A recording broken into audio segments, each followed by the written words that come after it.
Hello, welcome or welcome back to things that DIORPIUM wants you to hear about, or just wants you to hear in general. I got a decent list. We got 9 things today that have been on my mind. Sorry I didn't, I don't know who I'm really apologizing to, but I'm sorry I didn't record a video yet this week. I've been really sick, so in honor of that, I'm gonna hit one of these. You know what I'm saying? Smells like Vapo Rub or whatever. Wish I could read it. I really wish I could read it. Whatever. I've been good. Everything's been good. I'm sick. Well, I guess that's the first thing I'm talking about. Being sick sucks because I'm forced to not be active, bro. I haven't been to the gym this week because, first of all, it goes both ways, bro. No one wants to spar with some sick ass dude. You know what I'm saying? And I don't want to be that dude that's sick as fuck that they're sparring. So, yes, it sucks that I'm not going to the gym, but it's for the greater good, so I can heal, faster, not compromise my healing process by overworking my body while I'm sick. So that fucking sucks, but it is what it is. I have to live to fight another day or whatever.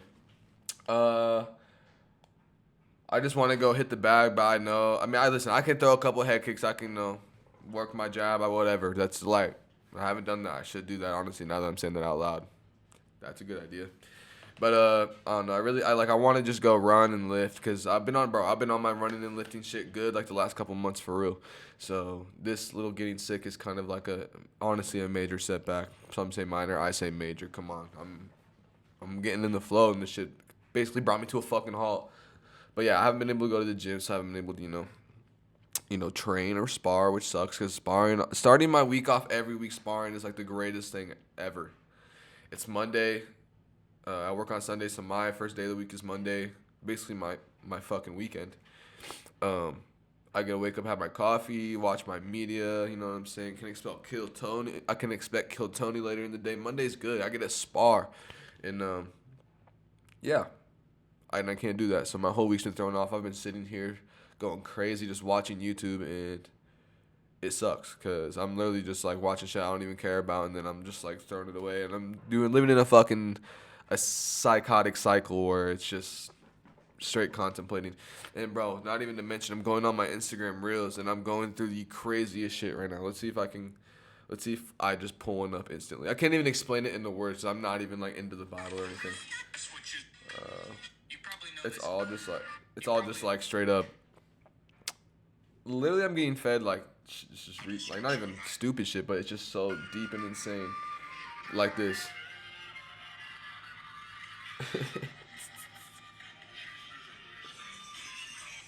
Yeah, but I'm just playing. No, that shit was a joke actually, but it's just about like the Rothschild family, like anti-Semitism, like Agartha, bro, like Jesus, the Bible, like the end times, like are they just like actually like fear mongering me to like on some shit to lower my frequency on some shit? You know what I'm saying? I'm not trying to go so spiritual, but sometimes that is the way, and you can't deny that. So, we can't deny that. And if you do, you're lying to yourself. And I feel like life does kind of go in an insane spectrum like that. But that's we're human for a reason. We're stupid. We're retarded. But yeah, I guess that's really it for that. Let's go into number 2. This is good. Vinicius Oliveira versus Mario Bautista for the first Apex fight night of 2026. I'm so excited, bro. As y'all know, if y'all seen it, my bedtime banner video, I have Vinicius Oliveira in my 135 champ, bro. That's what I need. And then he's perfectly on the way there with this matchup if he wins. It's gonna be a tough one. It's gonna be a scrap. I don't think he's gonna finish Mario like he did to Sopaj. Like actually like end that man's life after basically making him give up, just like walk away and then getting flying knee KO'd or whatever. But I don't know. I haven't seen enough grappling from Vinicius Oliveira or Vinicus or whatever, however you want to say that. But I don't know. Seeing how Mario lasted with Umar, I think this might be a little too soon for Vinicius. Not gonna lie, for him to too soon for me to confidently feel confident in him. You know what I mean? That he will win, but unfortunately, probably just being real, I'm gonna have to go with Mario Bautista. I really want Vinicius Oliveira to win. Obviously, we all know this. You know this. I know this. But I think Mario just might be a little enough, and I think he's the type of fighter to stick around in the top 5 to top 10. If honestly the top 5 after how he's standing with Umar, it's just like top 5 135, which is pretty deep right now, and he might as well be around top 5. I forget what ranking he is, but yeah, I might even go look it up. It is what it is. It's obviously just a high ranking shot for Vinicius Oliveira, who is crazy. So let's go. It's a crazy fight. Going to number 3. I don't know if y'all seen it. I seen it. I could not believe my eyes when I saw them post this, bro. A bare knuckle cruise. They're gonna have like a 3-day event, bare knuckle cruise. Hold on, let me go to the Instagram real quick, bro. BKFC. All right, I got it right here. January 22nd through the 25th, 2027. Okay, so this is in 2027. Never mind. Not even next year. But that's so crazy. Called BKFC, like SEA. Bare Knuckle Cruise, bro. A 3-day combat sports festival at sea, sailing from Miami to Nassau, Bahamas. Win a free cabin on the BKFC, blah, blah, blah. Bro, BFKC? Are y'all doing that? Are we? Is that like going to be like actually like fucked with? I fuck with it personally. First, I've never even been on a cruise, so like a bare knuckle fighting cruise just sounds like, and like bro, like on some that sounds like some pirate activities. I'm not gonna lie, but I wouldn't consider myself a pirate, but I think I would involve myself in pirate activities like that. You know what I'm saying? But bro, like, what do you even take from that? How does that even work? Are they just gonna have the octagon, like, or the octagon, the circle, whatever they use for, like, just in the middle, like in the front of the boat? It's gonna be on the inside, on a boat, like you're bare knuckle fighting on a boat. Imagine that shit is just like waving around. Like, is that gonna affect the fighting? Like, there's a lot of good questions that could come from this. But I think, listen, there's when you're a young promotion like BKFC, Dirty Boxing, or whatever. There's no step in the wrong. All right, I'm not gonna say there's no step in the wrong direction because there obviously is, but this is creative. No one's doing this, and this is in 2027. They've already claimed it. Someone could do it before, but they already like claimed it. You know what I'm saying? But Mike Perry versus Luke Rockhold. I don't think that's gonna be the fight on it, but that's the fight they got for the promo or whatever. Yeah, let me know what y'all think about that. That actually sounds kind of hard. I would do that. I would go on that cruise. If it's Bro, let me know. If you're trying to go on the cruise, we can talk. We can crunch some numbers. Number 4, and I wrote this before I got sick as fuck, bro. But this is just I'm taking applications. You know what I'm saying? For some 4 o'clock demons at the gym, bro. I'm pretty sure it opens up at 4:30, but it might be 4:30 demons. So I did go in there at 4, and what's his name? Dave was like, I'm pretty sure it opens at 4:30. I was like, oh. My bad, bro. Do you care if I use the shit? And he didn't care at all, but I don't want to, infringe on him or whatever if he's doing something. But that's just me being nice or whatever. But someone meet me there at 4:30, bro. Run 3 miles with me and let's do some power work or spar or just bag work before what do you call it? Class before sparring. For technique, you know what I'm saying? Whatever. Let's get some fucking work in, bro. Like I'm the only one there. I need some people to show up there. I get everyone's schedules, not my schedule, but if you can make it work, bro, meet me there at like 4:30, bro. Let's get this running in.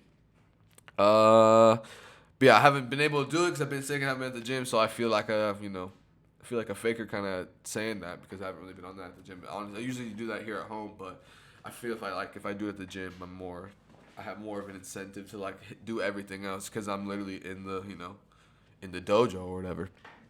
But yeah, let me know. The only person I seen there was Marcus, bro, and I think I was in mile 2, and he comes over and just gives me a nice little fist bump. I'm not gonna say I needed that like I was dying or like for real, but I was pushing a decent pace. I think I ran it in like 26:42 or 20. Or the picture says 26:44, whatever.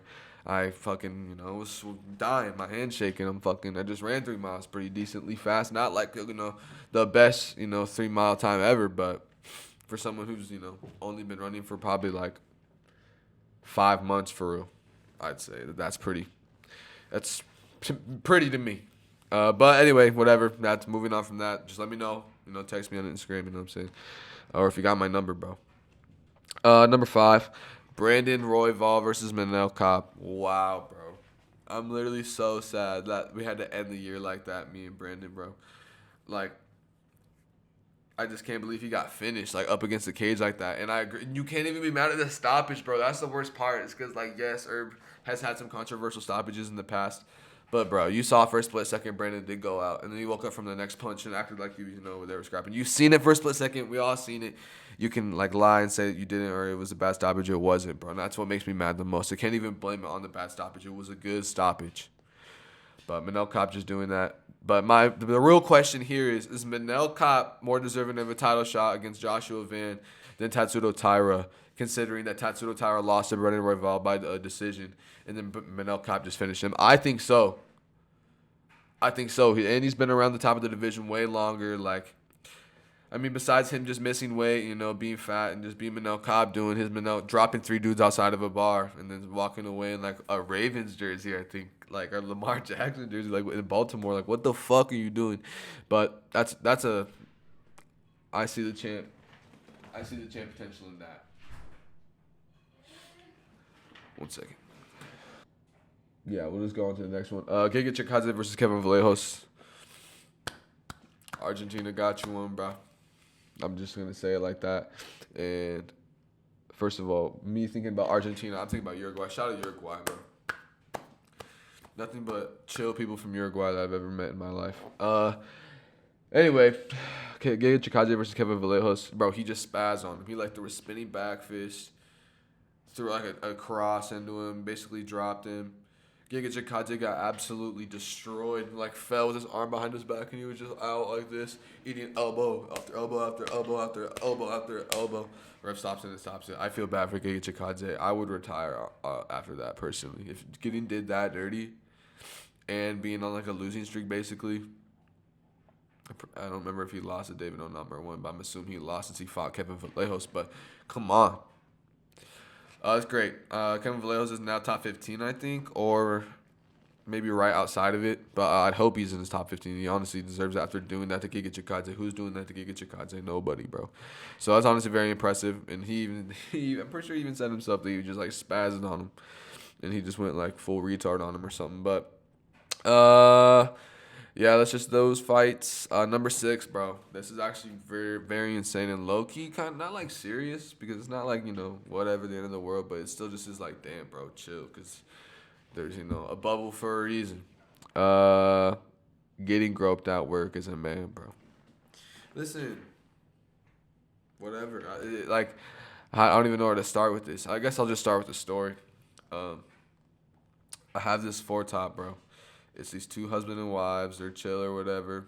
It's 2 couples. You know, they're all married. Not all 4 of them, but, you know, they're married to each other or whatever. But, bro, I go to the table. It's a husband, the wife, and then the husband. I pull up on them, see if they want to get any drinks, whatever. The husband right here orders a drink. The wife doesn't.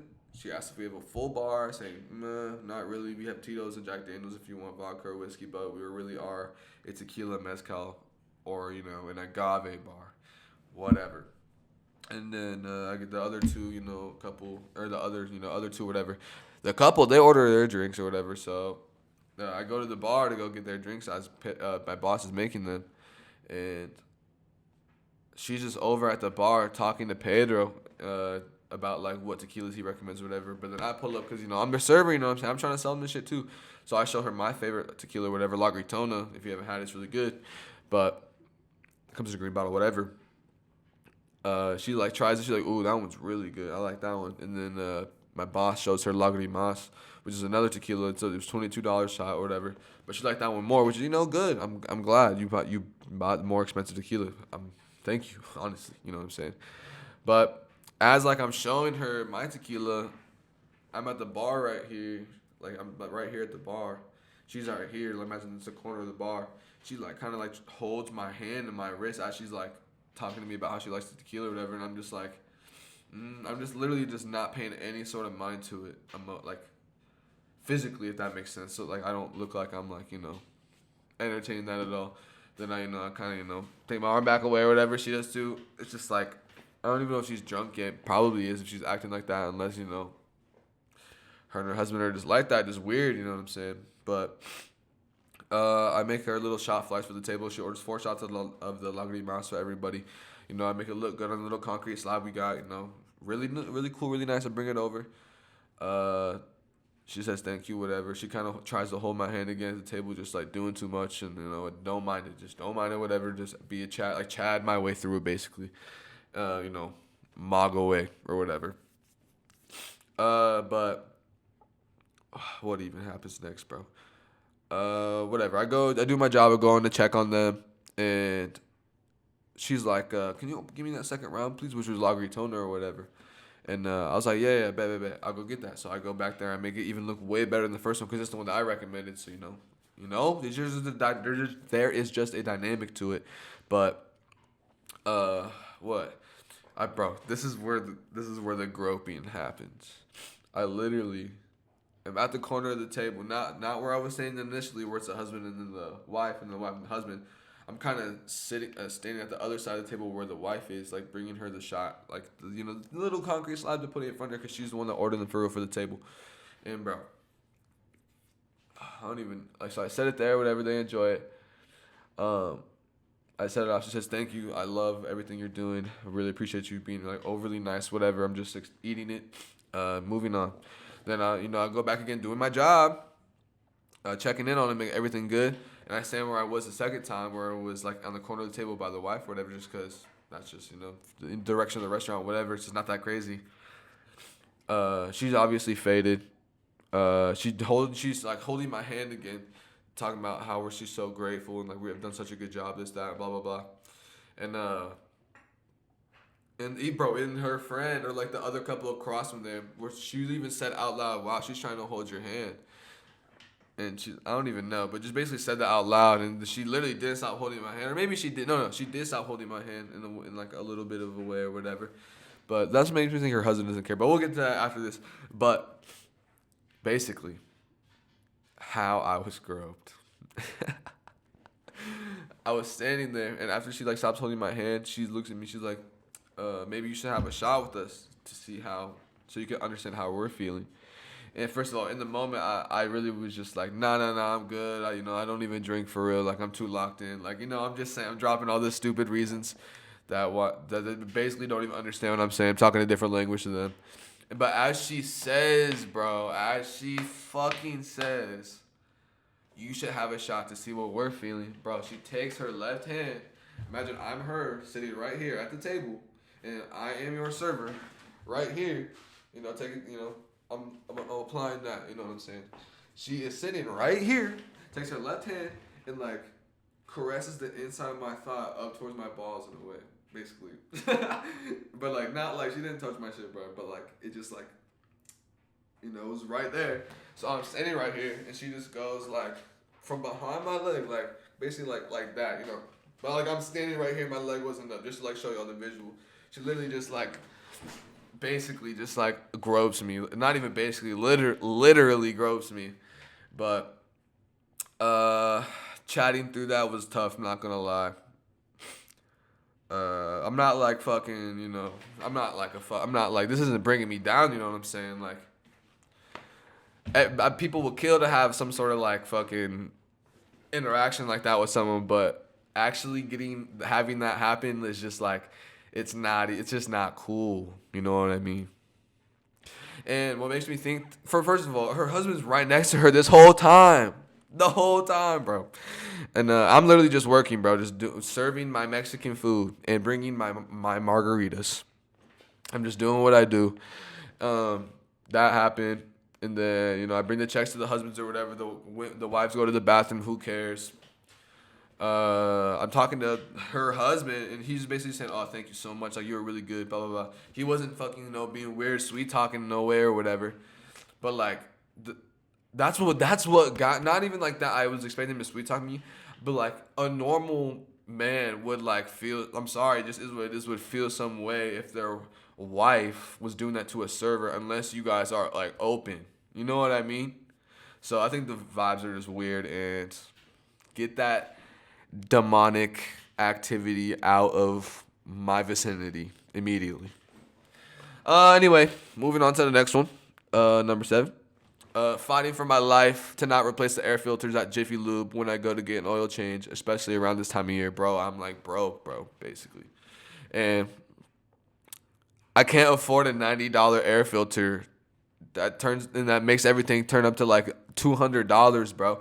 And then they just sit there and look at you, and like there's an emotional manipulation in that moment of where they're like basically forcing you to get an air filter. And I'm not gonna lie, the lady that helped me was really nice or whatever, but when she can't, first of all, I don't even know why I said she can come in the car when I knew I was gonna tell her no, but whatever, you have to let them do their job. It just is what it is. And she opens up the fucking thing, pulls out the papers, puts them on the seat, pulls out the air filter. Dude, the air filter is fucking disgusting. So maybe I should have gotten it done, but like it was honestly really bad. But they can wait till the next oil change. I think, we just whatever, just got it. So it's gonna be some time, but we're good.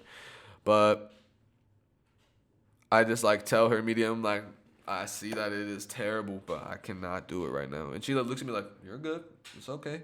So she obviously understands the stigma in that situation, and that had to alpha me out of the pit because she knew her positioning, if that makes sense. But it's not that serious of a situation at all. It's just hard to say no, especially when you're just like some kid who's like chronically online that doesn't interact with people. I'm not saying that's me, but I can imagine the majority of kids my age doing that. Not kids, but young adults, whatever, teenagers, probably, whatever. If they're young and getting an oil change, interaction's bound to be weird at some point, and it's because you have social anxiety, and we all understand that basically. But yeah, shout out Jiffy Lube, bro. And Jiffy Lube by the crib is so nice, bro. And they make your day better when you go to get an oil change. What location is doing that for real? Not yours. Man, you're mad. They're trying to get you to change your filter, bro. They completely understand when I don't want to, especially when I need to. So we'll be going back there for the oil change next time. Number 8, bro. And this is like I don't know. This is like a thought I had, bro. I want to start adding titles to these episodes, but I don't know what I would title this one. Maybe like the groping, getting groped at work. That's kind of like seems like the heaviest topic on this episode. The theme. There's not really a theme, but that one's good. Probably get clicks. Who knows? You'll see when this episode comes out. I'll decide by then. You'll see by the title of the video. I'm gonna start adding titles, I think. And if I don't, I just bailed on the idea completely in the future. So that just is what it is. Number 9. This is a good way to end the episode because I don't know if I'll be able to like rant or preach about this in a way, but I think it's just like good. It's just a kind of like a good mindset checking type of thing. And I was watching Theo Von's new podcast earlier or whatever, and he was talking about, are you willing to get uncomfortable to see if I can be more or to see if you can be more since I'm talking to you or whatever. And I just thought that ran really deep, and I thought a lot of people would need to hear that. So I'm just kind of spreading that, Are you willing to get uncomfortable to see if you can be more? Do you want to be stagnant forever, or do you actually want to like improve your everyday life? Not even just your everyday life, but just improve you and your mentality to help you like persevere through life instead of just kind of getting like battered down or like feeding into those like bad thoughts in your brain because you have anxiety or whatever. It's just like, I don't know, you can definitely win those battles. I know it's definitely hard, and I think it's possible just by like having like a mindset shift change in a way, if that makes sense. I don't have like the answer of how you should do that. I think everyone's kind of different based on their like situation, but I think if you really want to change, you'll persevere and you'll build some sort of resilience, even though you probably had none initially, because hence why you're feeling that way. If any of that even makes sense, I don't know, but you tell me. But yeah, I think I am willing to put myself in uncomfortable situations to see if I could be more. And for me, and I guess I'm just talking about from like how that would affect me and what I perceive as those uncomfortable situations is like for a perfect example, sparring Ron, but actually sparring and not fucking around because we both know he'll kill me. I need to do that more because if I'm like, am I really trying to get better if I'm not, I'm getting uncomfortable, and I think about that a lot, and that's why, I don't know, it kind of helps me like step in certain directions, just like based off if I think I'm ready or not for that situation, you know what I'm saying? And I think a good example of that, besides sparring Ron or whatever, was doing the NFC tournament. Is like, first of all, It's not even that crazy, bro. So it's I don't know. I guess I was uncomfortable, but it's just like getting that reading experience. What else? Or am I willing? Basically, let's go to a different one. Say, I guess this is just an example for the masses. I'm just gonna put myself in a someone other one's shoes. Say I'm single or whatever. Am I willing to go get a girl's number and like basically face rejection and feel uncomfortable to see if I can be more? And that being more is like getting that number and then getting a good feeling about yourself, feeling satisfied, not even just satisfied, but like good about yourself that you got. Not even that just a number, but that the interaction went into a positive way. Um, yeah, if that makes sense, dude. Just start, dude. Just make uncomfortable you're comfortable, and you will literally just see everything working for you. I'm not even joking. I think that's what builds true resilience, and in a way, it is kind of not bad because it is kind of just like blissful at some point, but I don't know, whatever it takes, bro. I'm sorry. Just start thinking for yourself. If you start thinking about everyone else, you're not thinking about yourself. No one's actually getting better or improving their self. So, start putting yourself first. Be selfish, bro. That's basically all I gotta say about that. Um, yeah. Thank you for watching. 30 minutes, perfect. We'll see, where that is after I edit it. Since Ellie fucking walked in the middle of it. Can't be mad at her though. Thank you. Take care. Bye. Fuck.